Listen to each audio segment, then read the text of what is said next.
My name is Gabe Dowrick. I am a screenwriter and editor. I guess my first big break came when one of the guys I'd been making films with as a kid, he had shot a couple of Dolph Lundgren movies, and an editor I knew from Sydney had done some editing work with Dolph. And it was like one of those weird things where Dolph had this screenplay that he'd been working on for a while. It was like, I guess it was his like passion project or something. And he was looking for a writer to, I think at the time he just wanted someone to do like a dialogue polish.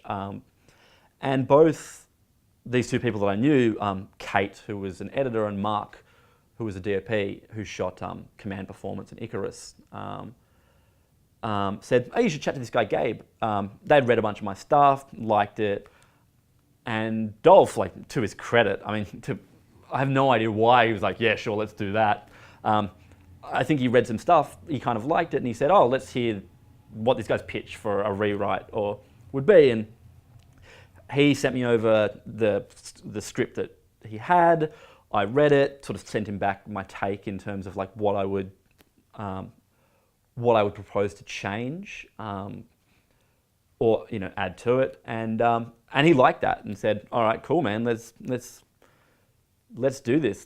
You got 3 weeks. Send me back a draft," which was kind of like really bizarre.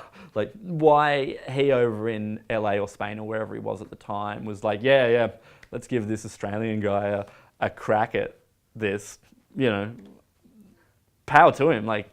I suppose on some level I can't, thank you enough for that, because it does seem like taking a punt on the unknown kid, Skin Trade is an action film starring Dolph Lundgren and Tony Jaa. It's about a New Jersey cop who discovers a people smuggling operation run by Ron Perlman, and during a kind of bust down at the Jersey docks, he kills Ron Perlman's son. And Ron Perlman, obviously wants revenge, so he kills Dolph's family and then flees to Southeast Asia. Dolph's character chases Ron Perlman there, where he kind of at first goes up against, and then, as these movies do, teams up with Tony Jaa's Thai detective to kind of smash Ron Perlman's operation. So I guess developing and writing the film, initially Dolph just wanted a dialogue pass. And what kind of happened was I just sort of rewrote the whole thing.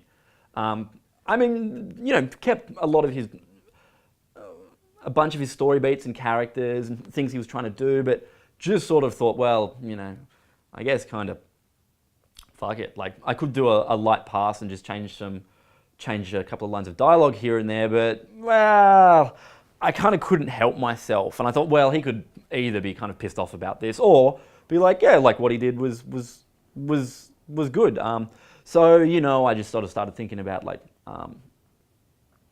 more stuff about like theme and character, and really just tried to push a whole bunch more of that sort of stuff in there, like move it away from just like hard action and just sort of see what we could do with, and I guess I'm not to say turn it into some sort of like, domestic drama or something. It still needed to be what it was, which is, like someone fucking gets thrown off a building every 15 pages or something.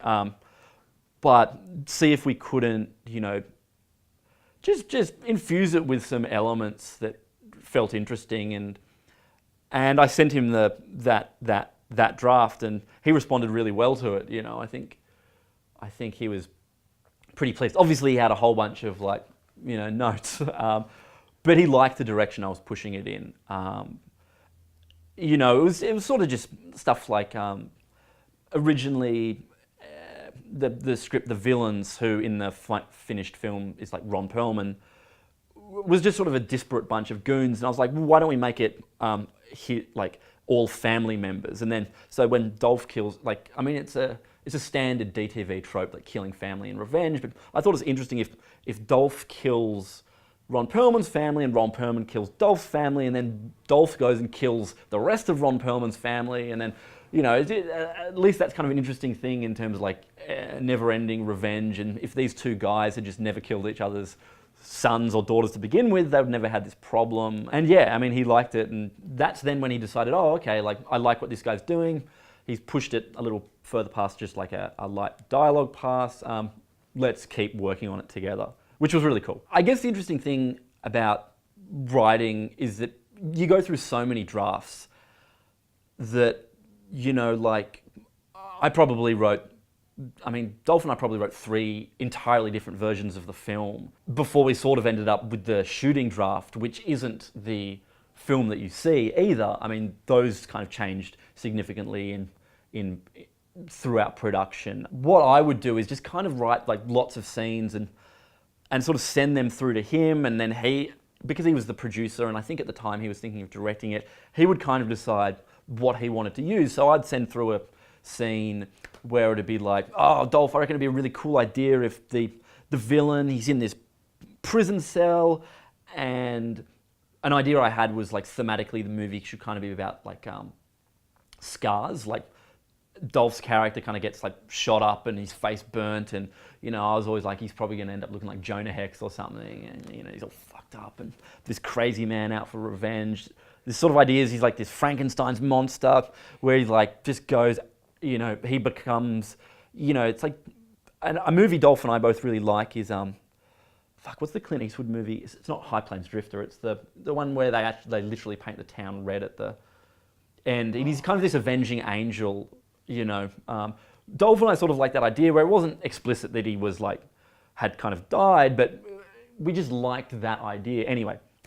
So Scars was this theme. You know, Dolph has lost all of his humanity, but that's what he needs to have lost to get revenge, you know, but he'll find out that his daughter's actually alive, but has he given away too much to kind of ever have that relationship? You know, none of this is really in the finished film, but, you know, this was sort of what we were thinking about, and I had this idea where the villain would be in this jail cell, and, you know, these two guys who are in the cell with him start talking about their tattoos and what they mean, and then the villain starts sort of showing all of these like brutal scars and what they mean to him, and you know, eventually we're like, Gabe, you got to stop writing fucking monologues for the bad guy, you know. So we like pulled some of that stuff out, and I don't know. I guess there's like so many scenes I could kind of talk about that were cut out, but that's just sort of the process of writing. You know, you just try stuff. You throw stuff up against the whiteboard and just sort of see what sticks. When it comes to rewrites, I mean, I have no problem with being rewritten. I mean, it'd be hypocritical of me to say I did, because on Skin Trade I was hired to rewrite. And same with Terminus, another film that I have a writing credit on. I was rewriting. I was like, I wasn't the conceptualizer of that story. I'd just been brought on to rewrite stuff. So I've got no problem being rewritten. I don't think if you're in the position I'm in this industry, you could bitch about it. Like, I'm not David fucking Mamet. Like, who am I? Like, you know, like, rewrite me. I mean, ideally, rewrite me well. Like, I would hope that if I was being rewritten, the stuff that's being rewritten is improving the film. Certainly, you know, I think, and yeah, you know, like, I would, that what I'm rewriting is improving whatever I'm rewriting. But yeah, like, I don't know. I think it's a mug's game if you're going to have an ego.